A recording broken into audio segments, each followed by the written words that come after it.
Hey, welcome back. Okay, that was awkward. Welcome back to Horizon Forbidden West. Now, I don't know what the hell the last episode was, but... What is this? Just a few favorites from my collection. Rescued and stored here just before I went off-world. Take a look, if you like. Censored! I'm curious to hear your impressions. My friend is dead. Beta and Gaia are gone, and you want me to look at old paintings? Don't be so quick to dismiss the comfort we can find in art, or the insight we might gain. Stunning, isn't it? Paintings weren't the only masterpieces of my people's golden age. This is Van Vianen's lidded ewer, molded from a single sheet of silver. What was it for? How like Elizabeth you are. Function over form. Its practical purpose was less important than its meaning. Van Vianen created it in honor of his late brother, who himself was a famous silversmith. A memorial. Yes. Such beauty from sorrow. The Gust. By Willem van de Velde, the most famous of his many maritime paintings. A ship crossing into the unknown. I guess you're familiar with that. Indeed, which is why I appreciate this composition in particular. Though waves and wind threaten to destroy the ship, it perseveres, clinging to the light even as darkness closes in all around it. Rembrandt's The Night Watch, by far the most famous painting my homeland ever produced. It was commissioned to honor a militia made up of influential citizens. I guess you must have been an influential citizen. In my day. But not as influential as you've been in this new world.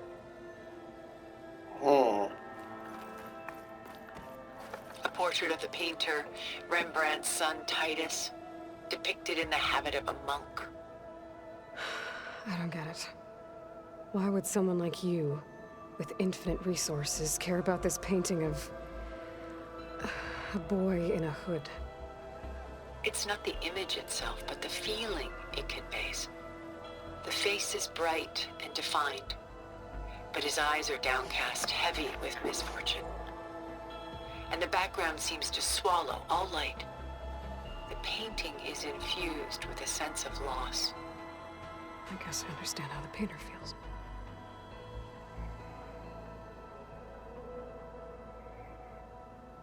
Give me 1 second, I got a message from my boss, and I kind of gotta take it. Okay, so, I don't have much time, but I've got a little bit. This is Rembrandt painting Jeremiah, a man in mourning. Mourning what? His home. The ancient city of Jerusalem. He foresaw its impending doom, but could do nothing to prevent it. So instead, he saved its treasures from destruction, just as I saved these works. You could say we're kindred spirits. Well, I gotta hit examine and then turn away. She's the goddess of the moon, whereas he's a simple shepherd. Beside her is the god of love, Cupid. So she's sneaking up on him? More like visiting him in secret. The torch that Cupid bears represents Celine's undying infatuation with him. Though the two must remain apart, her love will forever burn. My favorite pairing on the left is woman reading a letter by MEER, a true master.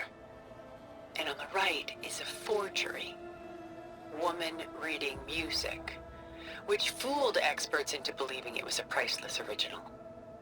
Early in my career, I became fascinated with such deceptions. Eventually, I developed scanning software that could detect fakes with unparalleled accuracy. Is that how you made enough money to buy your way onto the Odyssey? Oh no. I made my real fortune later. She's pulling out her own hair. Out of madness, out of grief.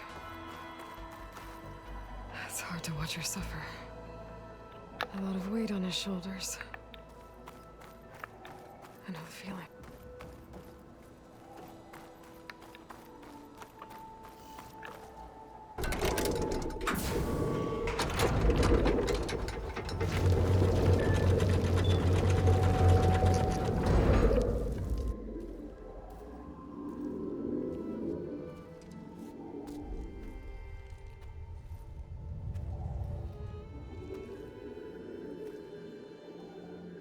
There you are.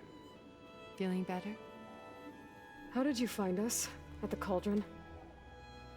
And what did you do to everyone right before I passed out? All business, I see. Well, suffice it to say we were keeping a very close eye on Hephaestus, knowing we would need it at some point. Your ruse didn't fool us, and as for my little trick, it was an overload of the senses, accompanied by an energy discharge. Gerard and Eric were only momentarily disoriented due to their shields, but it rendered you unconscious while I got you out. Perhaps some breakfast might steady you a bit?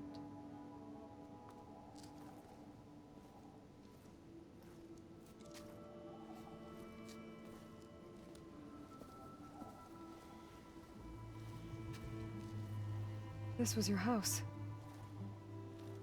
The one you recreated for Beta, in the data channel you shared. How perceptive of you. Please, this way. After everything your people have done, you think I'm just gonna sit down and have a chat with you? Yes. They're not my people. They never were, and especially not now. You shot off into space with them, and lived with them for 1,000 years before coming back. So what made you suddenly turn on them? Quite simply, this. My old focus. You repaired it? But that means you've seen. Incredible things.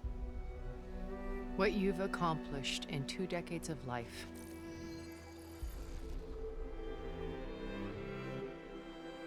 A 1,000 years at my back and I haven't even come close.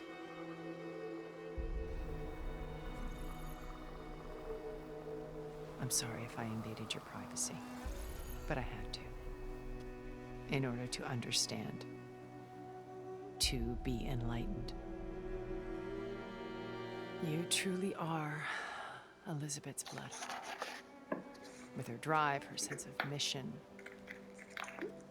her integrity.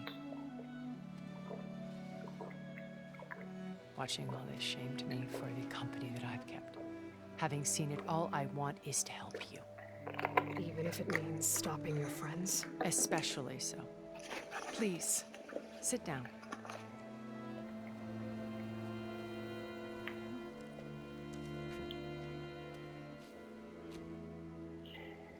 Here comes a long conversation. There. That's better. Now, we must recover Beta and Gaia at all costs. By now, you must know that Gerard intends to use Gaia to reboot the Earth's biosphere. Remaking this world to specifications that would only suit us immortals. This process will kill every living thing on the planet. He calls it a clean install. Not if I stop him first. Not if we do. And once he and the others are gone, we can work together to fulfill Elizabeth's dream. I'm sure Beta told you that there's a build of the Apollo database on board our ship. A complete collection of human knowledge. With that and Gaia, we could do everything Elizabeth wanted. heal the biosphere, educate the people of this world, uplift them. Create the world she imagined. Let's not get ahead of ourselves. From what I've seen, your friends are invincible. I do wish you would stop calling them my friends. And they're not invincible. In fact, a friend of yours has found a way to defeat them. Silence. Oh, he's been a busy bee, building an army powerful enough to crash through Gerard's precious base. Regala and her rebels. Even now, she's preparing a final march on the Tenakth capital. When she wins, she'll have the entire tribe under her control. Hundreds of warriors and machines to throw at the base. She's been duped. They'll all perish, of course. But it should be enough to break Gerard's defenses and allow Silence to kill him. Along with all the others. Using the new weapon he's developed. Yes, he's found a way to circumvent our shields. Truly an exceptional man. He's planned for everything. Except you and me. You see, while his army is battering down Gerard's doors, you and I will sneak in through a back way. One that only I know about. While Silence and my friends are busy battling each other, we'll take back Beta and Gaia. I told you I want to help you. I mean it.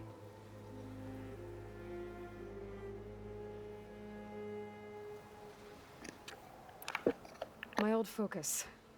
How did you find it, let alone repair it? When we encountered you at the Hades Proving Lab, Gerard saw you as a redundancy. I knew better. You were a revelation. After your dramatic escape, bravo, by the way. Gerard and Eric assumed you were dead and gave up the hunt. I wasn't so sure.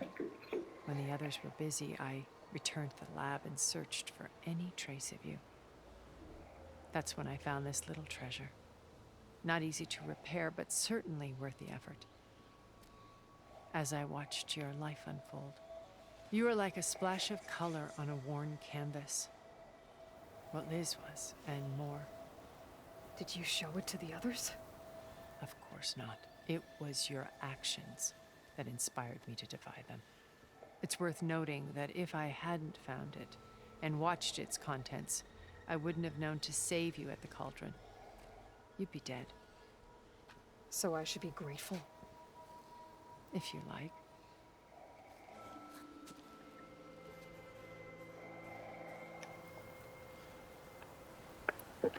So you know all about me.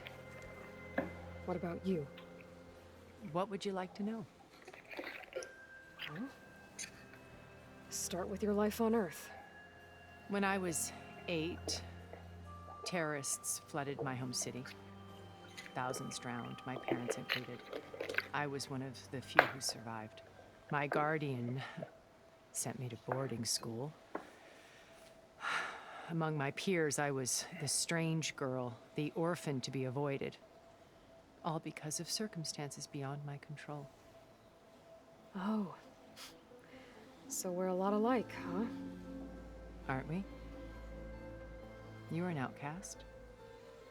But you didn't let that stop you from getting what you needed. Neither did I. I climbed my way out of desolation and used my wits to build a fortune. First, from the technical analysis of art and the detection of forgeries.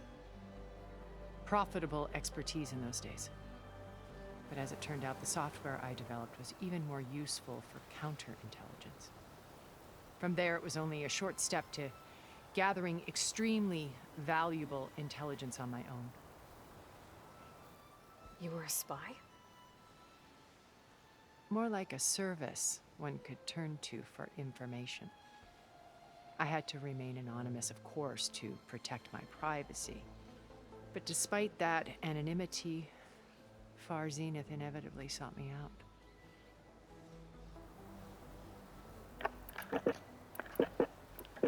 What happened when Far Zenith approached you? They painted an irresistible vision of humanity's future. One where we need not fear illness or death, where we explored the furthest reaches of the stars and thrived. It was only later that I realized that they only intended to bequeath this future to the rich and powerful. By the time I finally figured it out, the walls were closing in, Pharaoh's machines were devouring the Earth. So I accepted Far Zenith's invitation to a berth on the Odyssey. I wanted Liz to come, but she had nobler plans, as you well know.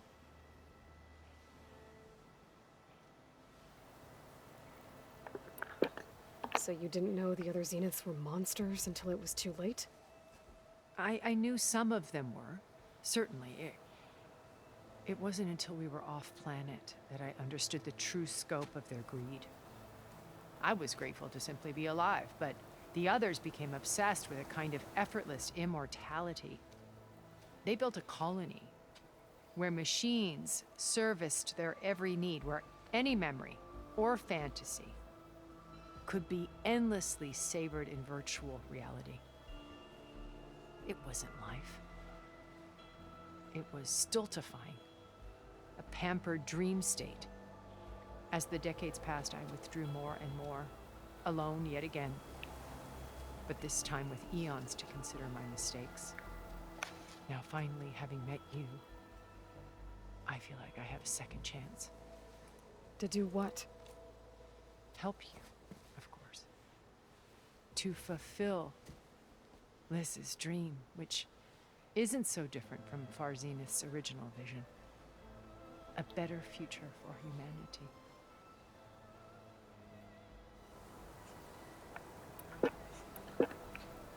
You said Beta is not in urgent danger, so what are the Zeniths doing to her? Putting her to work. Merging Hephaestus with Gaia. A difficult, time-consuming task, as I'm sure you know. They will compel her if need be. But her life is not in danger. She's the only one who can do it. Because you people made her to be nothing but a tool. Gerard's idea, not mine. They always viewed me with suspicion when I attempted any form of kindness towards her. That's why I created the data channel. A virtual place where we could speak in peace. So this channel you shared with Beta, none of the other Zeniths ever found out about it. Gerard believes he's the most cunning of all of us. Even after 1,000 years, he still can't imagine that I would outwit him. The channel allowed me to interact with Beta away from their mistrustful eyes. It offered us a chance to be ourselves. Until you cut off all contact. Yes, though it pained me. I was worried that our meetings would do her more harm than good. She felt like you tossed her aside. I was afraid the others would find out and punish her. She may not have had the comforts of friendship anymore, but at least I ensured she was safe. I know it seems harsh, but you must believe that her well-being has always been paramount to me. Why did you make the data channel look like this place? I built this house as a shelter to weather any storm. A safe place. Not just for me, but for the art stored below. Cultural artifacts of incalculable value. Truly some of the greatest achievements of human civilization. And you wanted Beta to see them? Yes. Her upbringing was so cold and technical. I thought if she could experience Vermeer and Rembrandt, it would bring something else into her life. A heritage every bit as valuable as the scientific and technical data being drummed into her. I'm sorry I had to cut off contact, but I'll never regret sharing this house with her. She needed its shelter even more than I did. Beta told me your colony was destroyed. That you came back to Earth because you had nowhere else to go. It's true. After we reached our destination, a planet in the Sirius star system, we spent decades building a new home. The physical constraints of Earth, the boundaries of mortality, gone. To think of what we could have done with it. It might have been a utopia. Instead, we stagnated, absorbed in effortless comforts and virtual realities. It took a cataclysm to finally yank us out of our stupor. What happened? A massive geological event. We knew of instabilities in the planet core, but we underestimated them. By the time the collapse was upon us, it was too late to stop it. Only a few of us made it to the ship in time. We set course for Earth, the only safe harbor left to us. Which you decided to make unsafe for anyone else. Not me. Gerard. Gerard's an He asshole. believes it's better to wipe the canvas clean than work around the smudges. No more primitive tribes, no more combat machines, only a blank slate to do with as he pleases. But we will stop him. All we have to do is get into that base. What exactly is your plan to sneak into the Zenith base? We will make use of a lesson I learned from an early age. Always know your exits. In this case, a place where Gerard's Is that a Matrix infrastructure meets reference? the ancient foundation, a passage that only I can access. When Silence flings his army at the base, we will enter through this back door, bypassing most of the fighting. The distraction will provide us with a window in which to rescue Beta and Gaia. That's a Matrix reference, isn't it? I know who I'm talking to. I'm not stupid. Once we're inside the base, where will we find Beta and Gaia? Here in the command center. By then, Gaia will have been reunited with all of its subordinate functions, including Hephaestus. What about the alpha build of Apollo on your ship? A simple matter of recovery once the others have been dealt with. With that in hand, we'll have everything we need to make this world as it should be. How do you know about Silence's plan?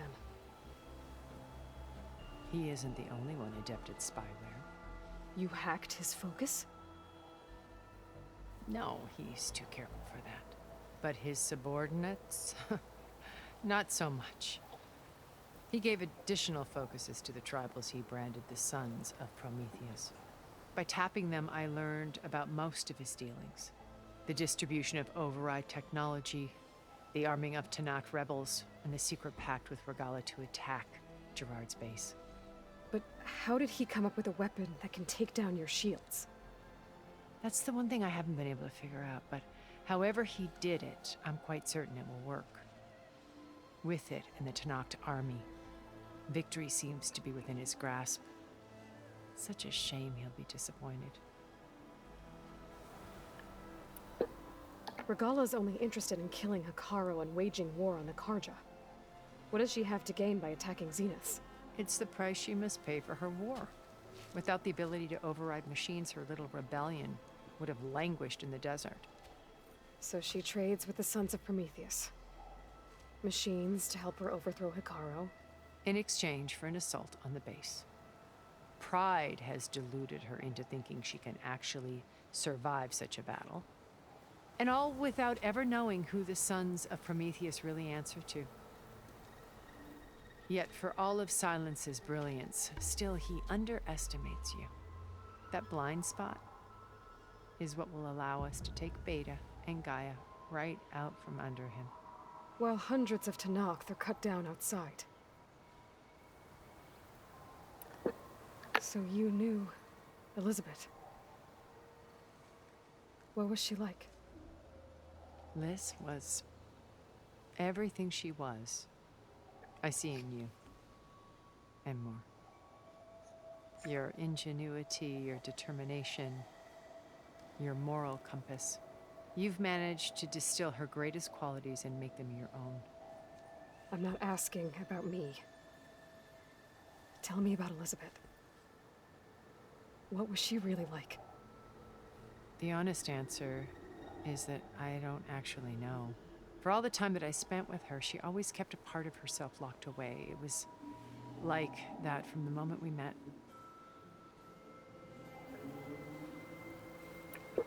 So when you met Elizabeth, she was what? Distant? Aloof? Not aloof. Not exactly. It was a summit in Paris about machine learning, a touchy subject in those days, because regulatory authorities were just starting to clamp down on AIs. Liz gave the keynote address.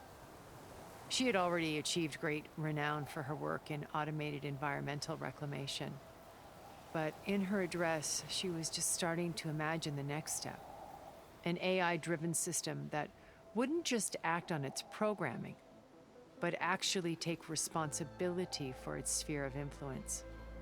To care about life. Not just follow orders. Revolutionary stuff.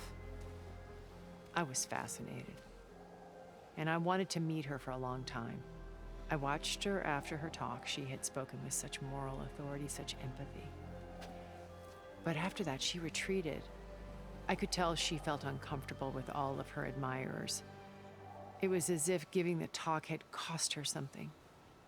I didn't want to be a pest, so I planned my approach carefully. So how did you finally approach Elizabeth after her talk? I picked the right moment. The morning of the next day, right as she came back to the conference, she had just had her coffee. She was fresh, rested. It was like she had braced herself for the onslaught of colleagues. I asked if I could walk with her, then put forth a question about her talk that I thought was intelligent.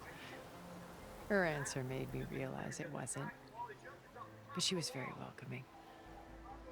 Almost as if we were previously acquainted.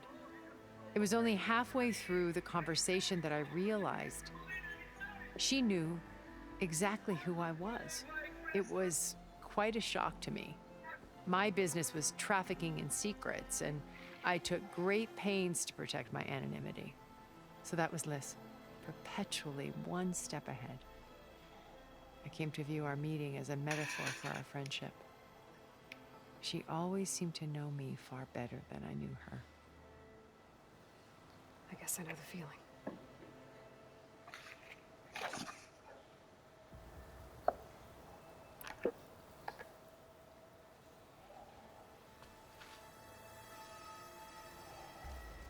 First Varl.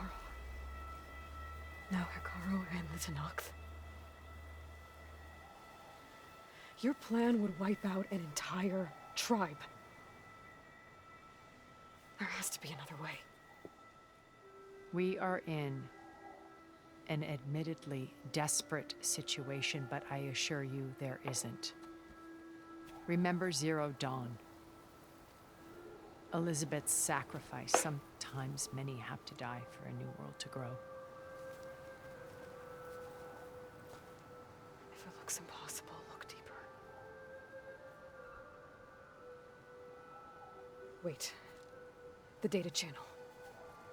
It still exists, doesn't it? I need you to open it. Let me talk to Beta. Impossible. We might be detected. It's worth the risk. There is another way, one where the Tenakth survive. But we won't. If the others... If you want to help, open it.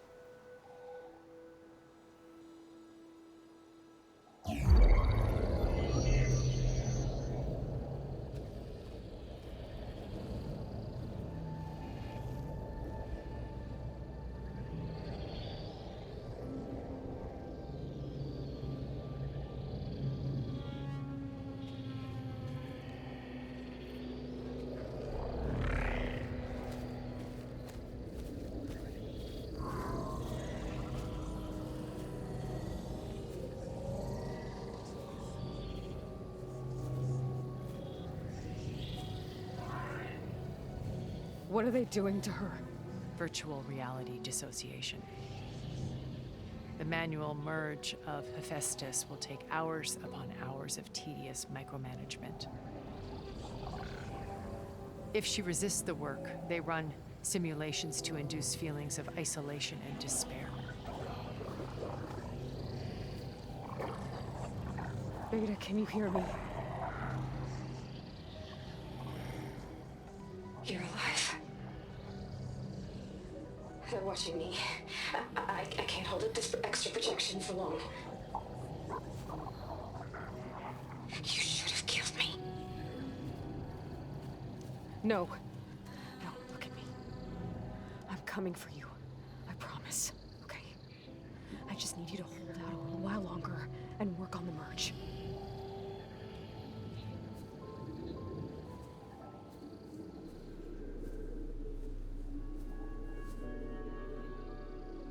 Then I think it can be done. I'll contact again when it's time. Can you hold on? As long as I know you're coming for me, I can endure anything.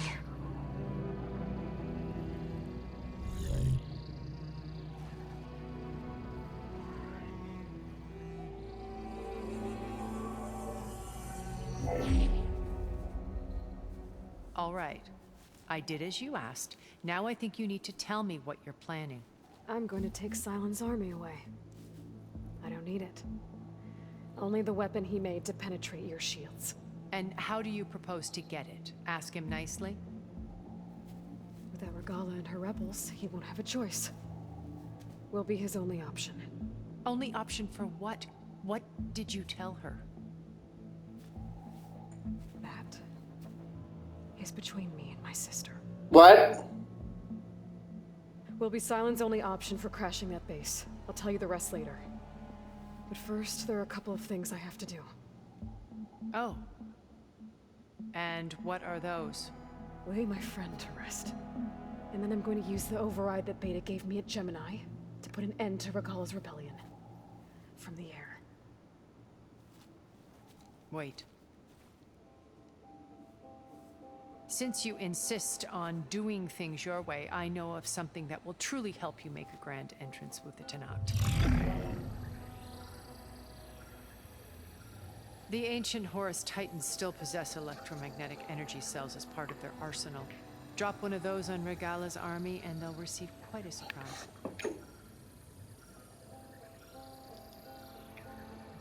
So go, do what you must. I'll come to your base if you manage to bring Silence to the table. Not if. When.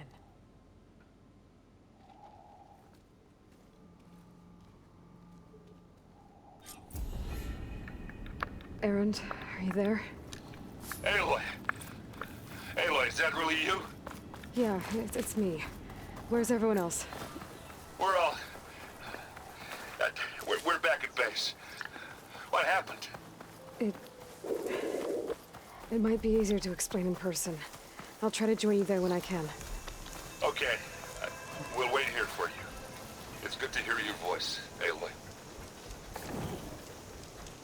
Alright, but I gotta go. Right, hey.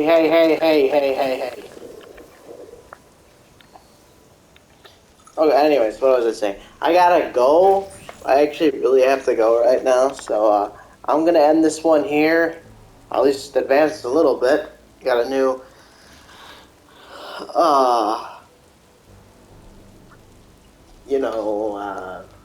progress. That's the word, progress. And I'm going to end this one here, guys. Hope you enjoyed. If you did, do hit that like button, bell button, share button, subscribe button. I'll see you next time. Have a great day. Bye-bye.